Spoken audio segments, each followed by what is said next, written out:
La realidad en el centro, el podcast semanal de Ceres. Daniel Superviel e Ignacio Munyo, junto con el equipo de Ceres, analizan todo lo que pasó en nuestro centro de estudios. Todas las semanas, una ventana a los temas que importan.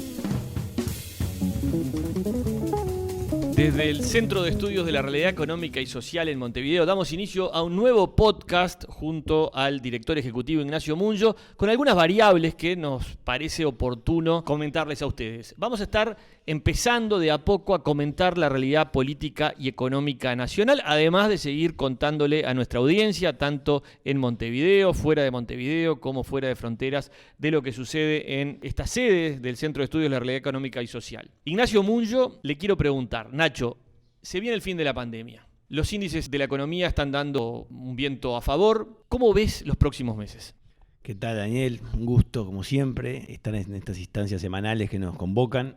Es una gran pregunta, ¿no? Es a lo que estamos abocados desde Ceres hace más de un año. Siempre estuvimos pensando en la pospandemia, con los enormes desafíos que el Uruguay tiene por delante, cuando la normalidad de movilidad ya está volviendo a lo que era previo a la pandemia y cuando hay una agenda de reforma que el país tiene pendiente, ¿no? Más allá de la discusión asociada con los 135 artículos de la LUC, que pueden tener algunos condimentos de esta reforma, hay un mundo más allá de la LUC, de cambios que el país tiene que afrontar, que muchos de esos se están enfrentando, pero que hay que mostrar en el corto plazo algunos resultados para poder aspirar así a retomar un crecimiento económico, y esta es la clave, retomar un crecimiento económico y desarrollo social sostenido para la pospandemia, para lo cual pensamos que es vital que estas reformas se puedan ejecutar. Y el mundo no nos espera, Nacho. El 1 de noviembre ya vimos los reportes televisivos, se abrieron las fronteras, empezaron a llegar los primeros turistas que van a estar llegando, si Dios quiere, en mayor número a medida que avanza diciembre y a medida que llega la Navidad y el fin de año y enero. Con lo cual también el sector turista empieza a tener que mostrar su valía y que está acorde a la demanda que va a tener el Uruguay, que se ha posicionado muy bien en el mundo, gracias en parte a la libertad responsable, al manejo de la pandemia, dicho por revistas especializadas en todo el mundo. ¿Cómo estás viendo esa parte de la pospandemia? La parte específica de la apertura y el turismo tiene un enorme desafío que es los precios, ¿no? Hoy Uruguay es un destino mundial que es relativamente caro, ni que hablar en las regiones, es de los más caros de la región.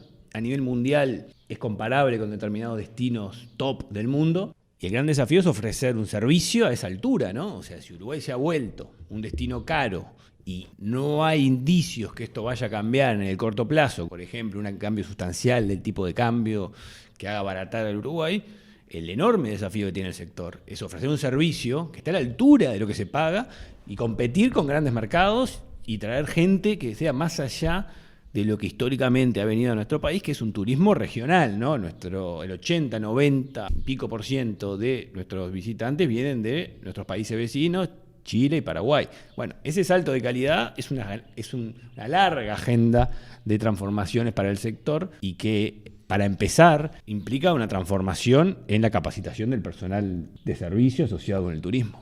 Y además una concientización de la importancia del sector en el país, que creo que si fue una de las cosas que evidenció la pandemia fue la enorme importancia del sector turístico, esa industria sin chimeneas, como le dicen, en el PBI uruguayo, en el andamiaje de la economía, en la vida propia de muchos balnearios que realmente sintieron un impacto fuertísimo y eso repercutió en todo el país. Pero te quiero preguntar, Nacho, cambiándote de tema, sobre lo que está pasando en Brasil, lo que está pasando en Argentina. En Argentina se vienen elecciones de medio término, con consecuencias grandes, gane quien gane. ¿Cómo estás viendo el posicionamiento de Uruguay en el Mercosur, en relación con China, en la relación con la apertura necesaria hacia el mundo? Uruguay mantiene la posición histórica, este gobierno lo ha puesto de vuelta sobre la mesa, pero es algo que se viene manteniendo en los últimos gobiernos, de Uruguay ser miembro del Mercosur y desde el Mercosur buscar una mayor apertura. Hemos logrado avanzar en el sentido de hacer pública determinados avances con respecto a China. Es cuestión de esperar a ver cómo se van concretando. Tenemos cierta expectativa de ver logros en el corto plazo.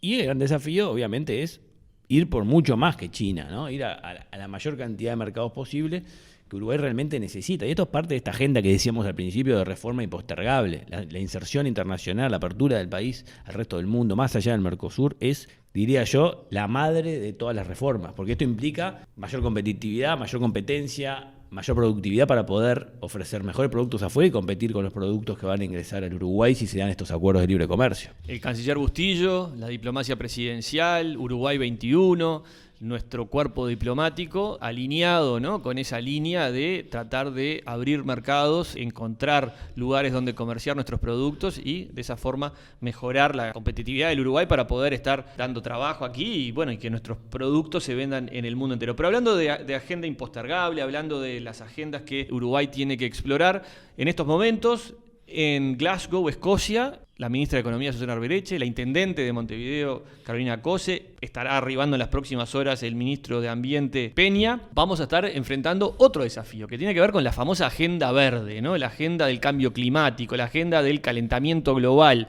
Uruguay apoyó 2 o 3 medidas, según anunció la ministra de Economía, ¿no? Lo de detener y revertir la pérdida de bosques y la degradación de la tierra, y se aseguró a reducir junto al resto del mundo en un 30% las emisiones de gas metano a escala global, ¿no? La agenda verde, la agenda del cambio climático. ¿Qué nos puedes decir de eso, Nacho, en relación a Uruguay? Absolutamente central para el Uruguay posicionarse en esa agenda, que es una agenda de países avanzados. Uruguay ha logrado en algún sentido tener un nivel de ingreso que ya lo ha dejado fuera de los países con menores ingresos del mundo, o sea, ya está en esta agenda, y Uruguay tiene muchas potencialidades para liderar también esta agenda, dado el tamaño del país, dada la estructura productiva, dada la concepción que ha tenido. Por lo tanto, creemos que es una muy buena idea posicionarse en la frontera de este tema. Uruguay tiene mucho para mostrar, de hecho es uno de los países que ha logrado una revolución en la generación de energía en los últimos años, por poner solo un ejemplo.